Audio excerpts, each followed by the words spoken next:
It's been 10 years since the mass shooting at Sandy Hook Elementary in Newtown, Connecticut sent shockwaves through the country.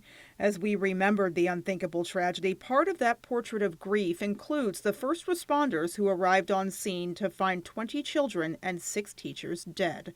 Police chiefs here in Maine reflected on the impact of that day. The years, and this was one that certainly has or had us all pause and look at everything that we're doing. Certainly with that happening in some of our more recent events, active shooters, incidences, trainings are at the forefront of everything. School resource officers being a huge component of that. We have to be thinking about this and be preparing our staff, ourselves, mentally and both physically through training to be prepared for a response. Gorham Police Chief Chris Sanborn says responses have changed. At the beginning of his career more than 30 years ago, initial responding officers were expected to surround the incident and then wait for backup. Training and policies have evolved since then, and now he says the model looks a lot different. Now the policy is whether you have one officer on scene immediately or 5, you get there, you engage the suspect now, correct? There's no waiting around anymore.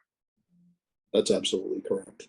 They are also reminded of another troubling trend, the phoning in of fake active shooter hoaxes, including one recent event in November that spread statewide and plunged multiple school districts into chaos. So when the hoax came out, we actually had a training day scheduled, and within a matter of minutes, an entire training day had been transformed into something completely different. And officers that had not been in uniform were put in uniform, and we had people at schools before some of the schools knew exactly what was going on. They say school threats are a major reason why they consider school resource officers to be crucial positions in their departments. If law enforcement was at your school back then, it was who's going to jail, who's getting in trouble.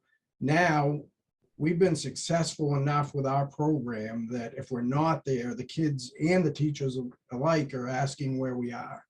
Support our school resource officers and build those relationships to hopefully prevent these types of incidents from occurring in our communities. And God forbid, if something does happen, we've got a police officer there to help deal with that threat immediately.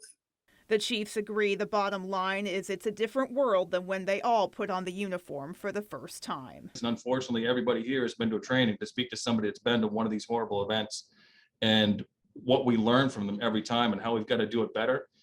It's tragic that we're getting better at it because they happen so often.